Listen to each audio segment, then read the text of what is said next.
తనను లేపేస్తానంటూ వైసీపీ అధినేత వైఎస్ జగన్ చేసిన వ్యాఖ్యలపై చంద్రబాబు నాయుడు స్పందించారు. ఇక్కడున్నది సిబిఎన్ అంటూ హీరోయిక్ గా మాట్లాడారు. బాలయ్య ప్రభావమో జనాన్ని ఉత్సాహపరచాలనుకున్నారో తెలియదు కానీ చంద్రబాబు మాట్లాడిన విధానం ఆసక్తిని రేపింది. దీనిపై మరింత సమాచారం మా మేనేజింగ్ డైరెక్టర్ రాజేంద్ర ప్రసాద్ గారు అందిస్తారు. రాజేంద్ర ప్రసాద్ గారు, ఓవర్ టు యు. ఇవాళ ఒంగోలు పర్యటనలో చంద్రబాబులో ఒక కొత్త వ్యూహాన్ని, కొత్త ముఖాన్ని కూడా చూసాం.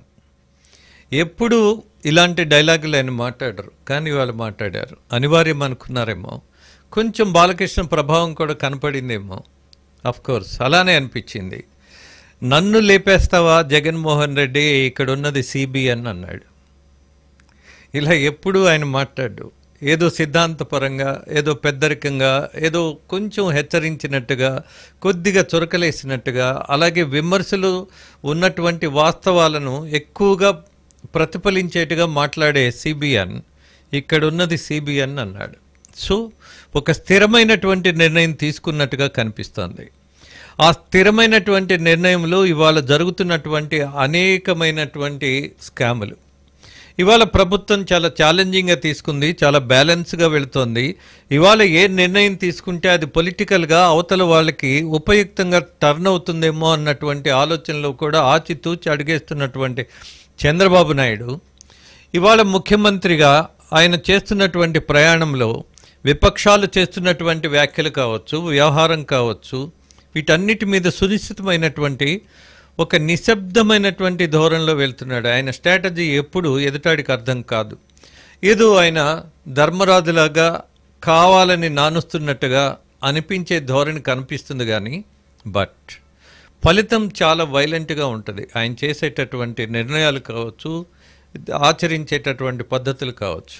అప్పటిదాకా అర్థం కాదు ఎవరికి. ఈయన ఇంకా చేతులు నులుముతూ కూర్చుంటున్నారు, నలుపుకుంటూ కూర్చుంటున్నారు అని అనుకుంటారు. Not like that. ఇవాళ ముఖ్యంగా జగన్మోహన్ రెడ్డి చేస్తున్నటువంటి ప్రయత్నాలు, నెల్లూరు ఆయన వెళ్ళాడు. ఎవరిని పలకరించడానికి? ప్రశాంత్ రెడ్డిని దూషించినటువంటి ఒక మాజీ ఎమ్మెల్యే ప్రసన్న కుమార్ రెడ్డికి ఊరట కలిగించడానికి వెళ్ళాడు. పాపం ఆయన కష్టాల్లో ఉన్నాడా? లేదు. కష్టపెట్టి, అందరినీ ఇబ్బంది పెట్టి, రాజకీయాల్లో మాట్లాడకూడని మాటలు మాట్లాడి ఆయన పోలీసు కేసుల్లో ఇరుక్కొని ఉన్నాడు. కానీ ఈయన వెళ్ళాడు.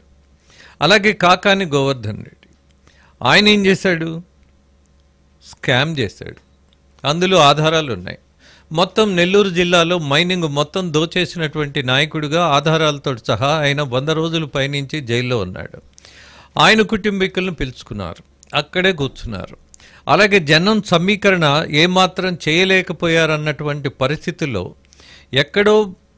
ఎక్కడో చిత్తూరు జిల్లాలో గతంలో జరిగినటువంటి పర్యటనలో దొరికినటువంటి వీడియోస్ అన్నీ తీసుకొచ్చి ఇవాళ ఇక్కడ జరిగినట్టుగా, నెల్లూరులో జరిగినట్టుగా చూయించుకొని అభాస్పాలు కూడా అయ్యారు. ఈ పరిస్థితుల్లో ఇక్కడ ఆంధ్రప్రదేశ్ రాజకీయాల్లో నిత్యం ఒక రచ్చ నడుస్తోంది. ప్రతిపక్షం అనేది ప్రతిష్టాత్మకంగా కొన్ని విషయాలను తీసుకోవటంలా, ఎక్కడ ఒక మెచ్యూర్డ్ పాలిటిక్స్లో ముందుకు వెళ్ళట్లా అన్నటువంటి వాదన ఇవాళ ప్రభుత్వం వినిపిస్తున్నటువంటి నేపథ్యంలో జగన్మోహన్ రెడ్డి ఒక మాట అన్నారు. ఏమని?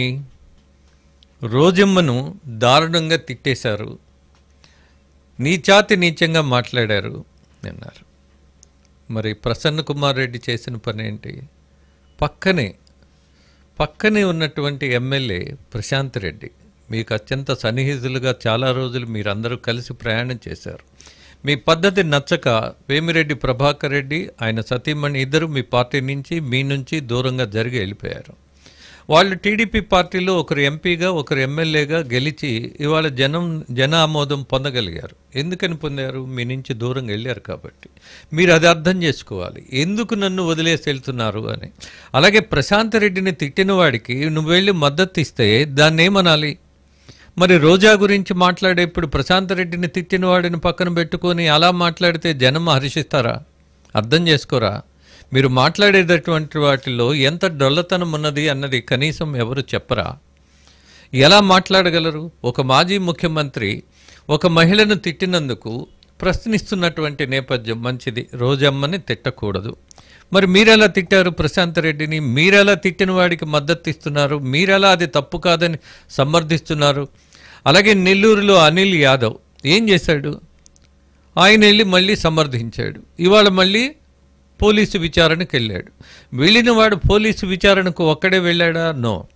మళ్ళీ జనాన్ని పోగేసుకోవటం, ఆ పోగేసుకొని వెళ్ళిన వాళ్ళు అక్కడ హడావిడి చేయటం అవసరమా? ఇదంతా పరిణతి కలిగినటువంటి రాజకీయం ప్రతిపక్ష పాత్ర అద్భుతంగా పోషిస్తే పాలకపక్షం కంటే కూడా ప్రతిపక్ష నాయకులకి అద్భుతమైనటువంటి గౌరవం దక్కుతుంది. It's a very simple common sense. మీరు మిస్ అవుతున్నారు. అది ఆ మిస్ అవడం వల్ల రాష్ట్రం కూడా నష్టపోతుంది అని మాలాంటి వాళ్ళ అభిప్రాయం కూడా. ఎందుకనంటే ఒక ప్రజాస్వామ్యంలో పాలన జరగాలంటే పాలకపక్షానికి ధీటుగా ప్రతిపక్ష పార్టీ ఏదైతే ఉంటుందో తన పాత్రని కీలకంగా పోషించాలి.